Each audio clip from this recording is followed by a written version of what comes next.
Saudari, adik-adik umat beriman sekalian yang terkasih dalam Kristus Tuhan, selamat pagi, selamat berhari Minggu buat kita semua.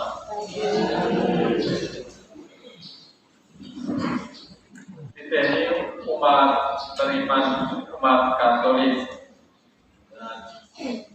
Ada satu buku kita sebut kitab suci atau kita bilang Alkitab, itu bukan buku asing untuk kita.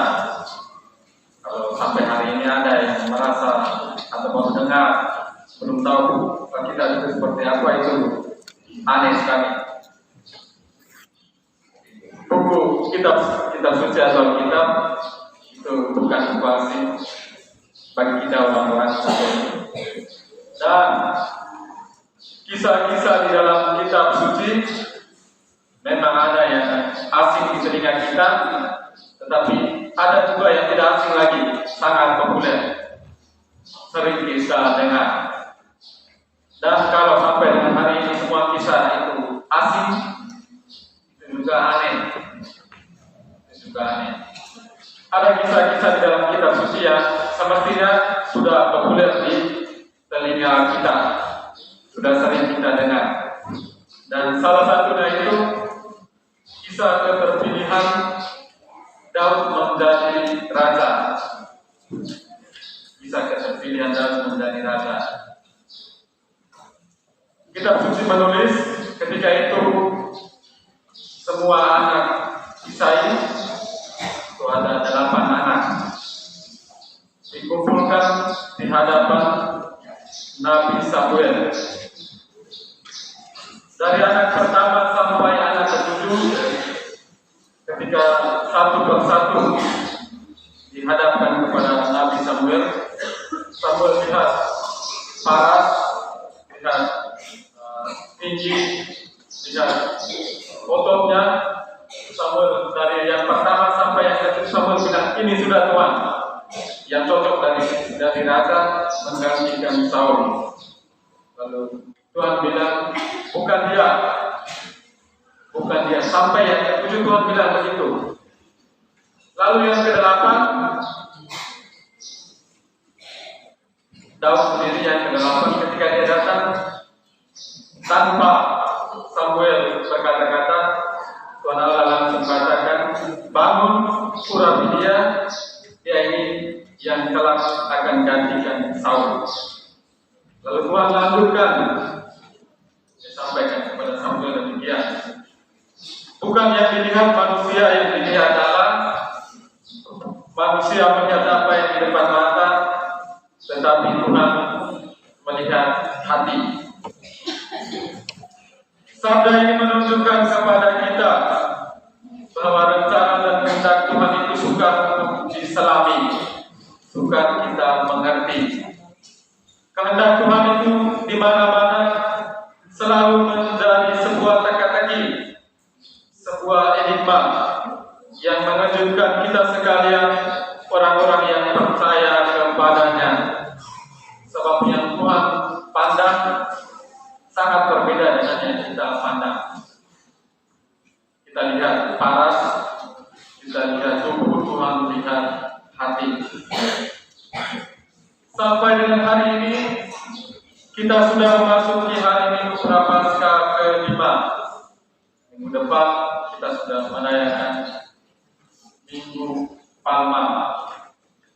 Secara manusiawi, sejak Minggu Prapaskah pertama kemarin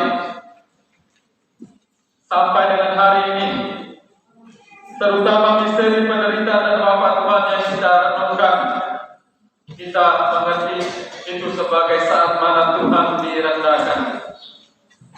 Kalau orang pertama-tama ngomong tentang penderitaan dan wafat Tuhan, secara manusiawi kita merasa itu saat mana Tuhan direndahkan.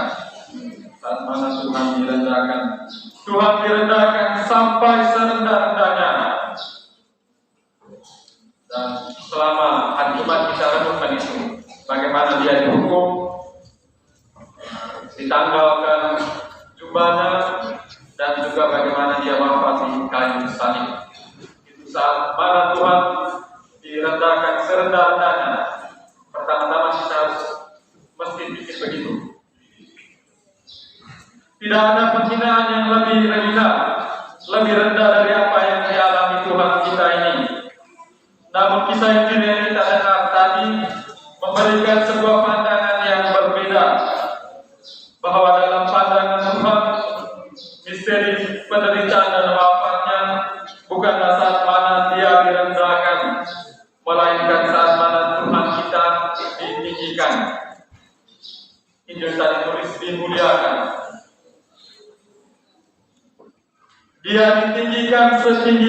sesungguhnya melebihi segala nama dan melebihi segala makhluk di muka bumi ini.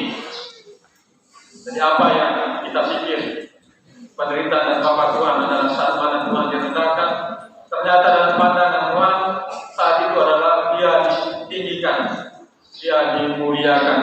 Atau kita bisa katakan salib itu bukan tentang Tuhan yang direndahkan, tetapi tentang Tuhan yang ditinggikan. Salib itu bukan tentang Tuhan yang direndahkan, tetapi Tuhan yang ditinggikan. Maka sama seperti Musa meninggikan gula di padang gurun, demikian juga anak manusia harus ditinggikan supaya setiap orang yang percaya kepadanya beroleh hidup kekal. Atau versi baca Injil hari ini, apabila aku ditinggikan dari bumi, aku akan menarik semua orang datang kepadaku. Saat Tuhan ditinggikan adalah saat Dia menderita dan Dia wafat. Dia menarik kita datang kepadanya supaya memperoleh hidup kekal. Bacaan tadi menulis seperti itu, supaya kita memperoleh hidup kekal. Pertanyaan untuk kita sekarang, apa itu hidup kekal? Apa itu hidup kekal? Bacaan suci tadi menjelaskan hidup kekal atau keselamatan abadi itu sebagai lawan dari kematian, lawan dari kehilangan. Jika bintikan tidak mati, dia tidak akan hidup. Siapa yang memelihara dan cintai nyawanya, dia akan kehilangan nyawanya. Jadi bacaan suci tadi menjelaskan hidup kekal sebagai lawan dari kematian, kehilangan, apa yang tidak mati dan apa yang tidak binasa. Apa yang berasal dari alam selalu kekal. Karena ini kita sering doa, Bapa yang Maha Kekal, Allah yang Maha Kekal. Apa yang berasal dari alam tidak pernah binasa. Kerahimannya bagi kita selalu kekal.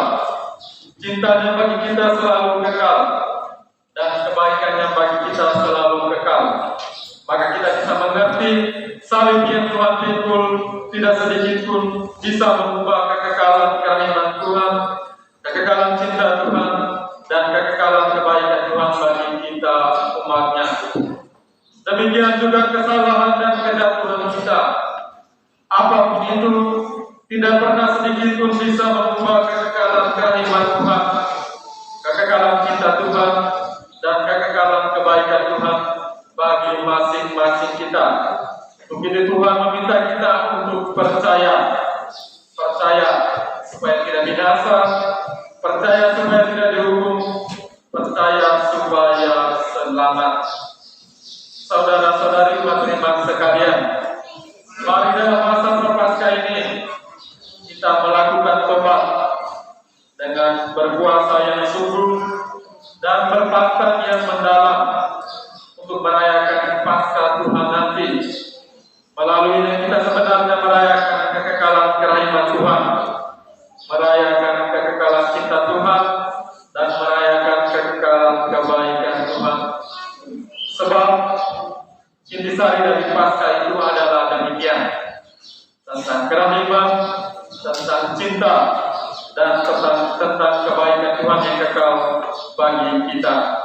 Selamat berpuasa dan berpantang, selamat merenungkan misteri penciptaan dan wafat Tuhan. Tuhan yang kekal memberkati kita. Amin.